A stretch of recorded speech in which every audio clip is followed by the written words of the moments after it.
Welcome to this lesson on invertibility and isomorphisms in linear algebra.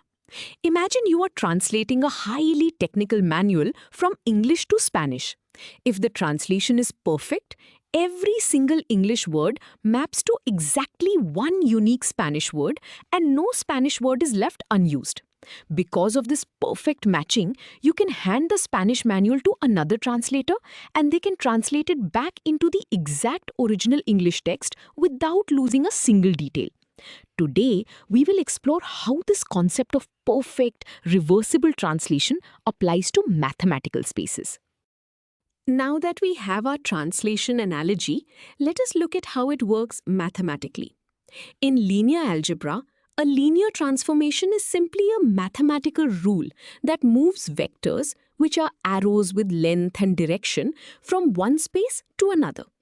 It does this while keeping grid lines straight and evenly spaced. Suppose we have a transformation called T that moves vectors from a starting space V to a destination space W. We say that T is invertible if there exists a reverse rule. Let us call it S, that takes vectors from W and brings them exactly back to their original spots in V. It is a journey with a guaranteed round-trip ticket. This idea of a round-trip ticket leads us to our first mathematical equation. Conceptually, this formula shows what happens when you apply the forward rule and then immediately apply the backward rule. It is as if you never moved at all. Let us break down the symbols. The letter V represents our starting vector in the original space. The symbol T is the forward transformation that moves V to a new location. Finally, S is the reverse transformation. The equation mathematically states that applying T first and then applying S to that result leaves you exactly with the original vector V.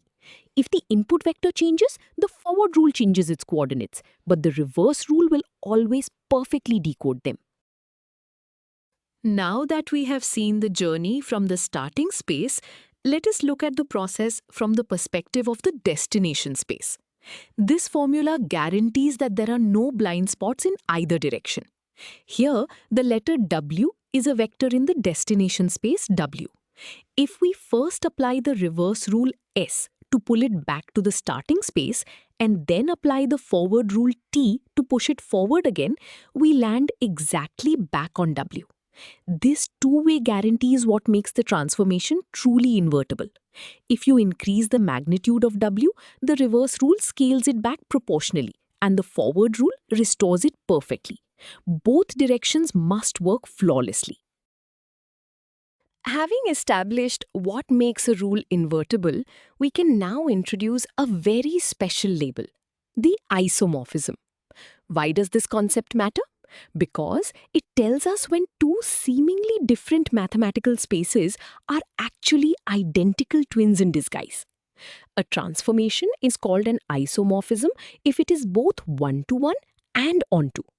One-to-one or injective means every single input vector goes to its own unique output vector. No two inputs ever crash into the same output.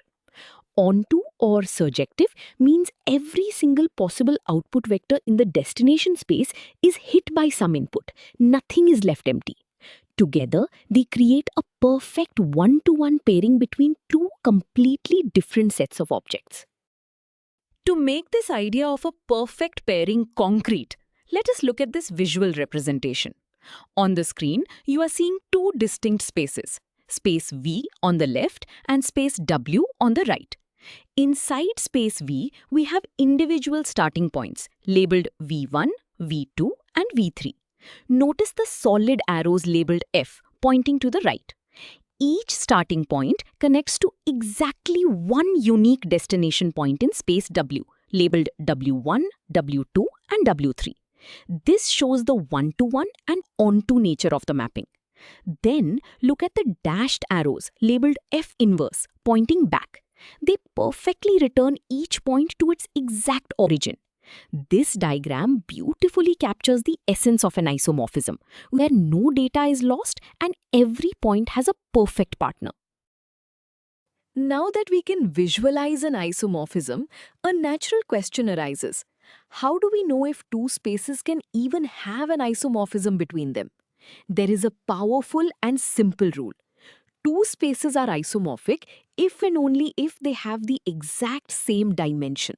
The dimension is simply the number of fundamental building blocks or basis vectors needed to construct the entire space. Think of it physically. If you have a flat two-dimensional plane and a deep three-dimensional room, they cannot be isomorphic. You cannot perfectly match a flat sheet to a deep room without squishing it or leaving empty space.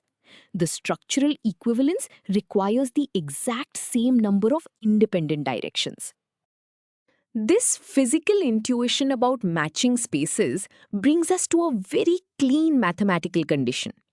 Conceptually, this formula states that the number of independent directions in the first space must perfectly equal the number of independent directions in the second space. Let us look at the notation. The abbreviation DIM stands for the dimension of the space. V is our starting vector space and W is our destination vector space. If the dimension of V increases, say from 2 to 3, the dimension of W must also increase by the exact same amount to maintain this perfect structural equivalence. Without this equality, an isomorphism is strictly impossible.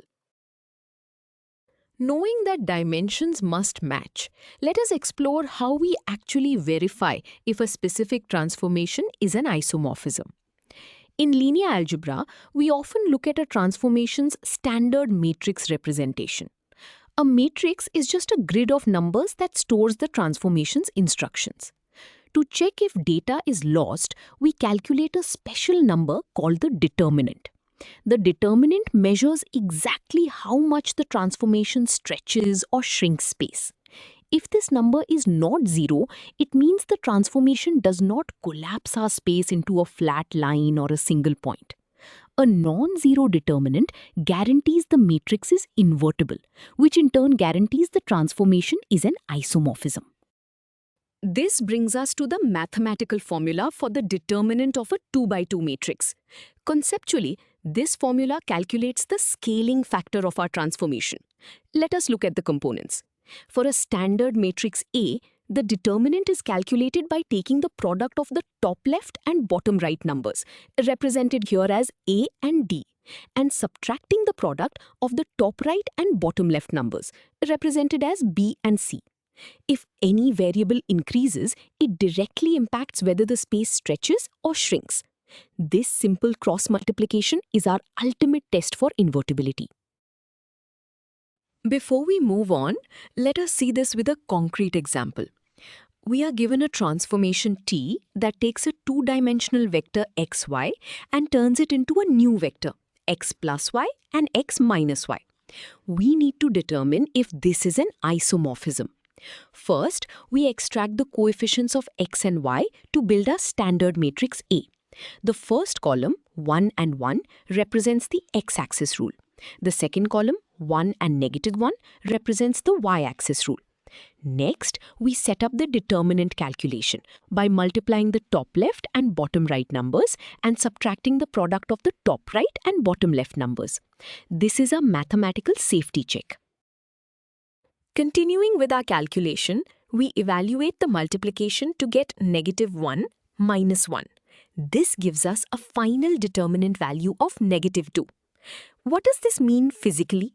Because -2 is not zero, it means our transformation does not crush the two-dimensional plane into a flat line or a single point. The space is preserved without collapsing. Therefore, we have successfully proven that this transformation is indeed an isomorphism. It perfectly maps the two-dimensional plane to itself without losing any information whatsoever. Now that we know how to check if a transformation is invertible, we need the formula to actually find the reverse rule. Conceptually, this formula perfectly undoes the original matrix's instructions. Let us break down the symbols. A inverse represents our new reverse matrix. To build it, we take our original matrix and swap the positions of the top left and bottom right numbers. Then we flip the signs of the other two numbers. Finally, we divide the entire grid by the determinant, which acts as a scaling factor to return the space to its proper size. If the determinant is large, the inverse scales everything down proportionally. Let us apply this inverse formula to our previous example. We already know our transformation is invertible. We now need the exact inverse matrix A inverse to go backward. Following our formula, we take our original matrix and swap the 1 and -1 on the main diagonal. Then, we flip the signs of the positive ones on the other diagonal to make them negative. Finally, we set up the division by our determinant, which we know is -2. This setup prepares us to perfectly reverse the original grid's instructions. Continuing our search for the reverse rule, we substitute our previously calculated determinant value of -2 into the fraction outside the matrix. This fraction 1 divided by -2 acts as a scaling factor to return the matrix to its proper size. Our next step is to distribute this scalar. We will multiply every single number inside the matrix by -0.5. This step is crucial because it mathematically bakes the unstretching factor directly into our new decoder ring, ensuring the reverse transformation perfectly undoes the forward transformation. Performing that multiplication gives us our final inverse matrix, filled with 0.5s and -0.5s. This new grid holds the exact instructions to run our system in reverse. Finally, we convert this matrix back into a transformation rule. We use new variables, u and v, to represent the coordinates in the destination space. If you take any output from our first example and plug it into this new rule, it will perfectly calculate the original x and y coordinates you started with. Our round-trip ticket works flawlessly. We have covered a lot of ground today, so let us reinforce the most important ideas. First, an isomorphism is a perfect mathematical bridge between two spaces that share the exact same structure and dimension. Second, invertibility is the property that guarantees you can cross this bridge in both directions without ever getting lost or losing data. Finally, we saw that checking the determinant gives us absolute certainty that we can always hit the undo button. You now have the tools to safely translate and manipulate data across mathematical spaces. Great job following along with these powerful concepts.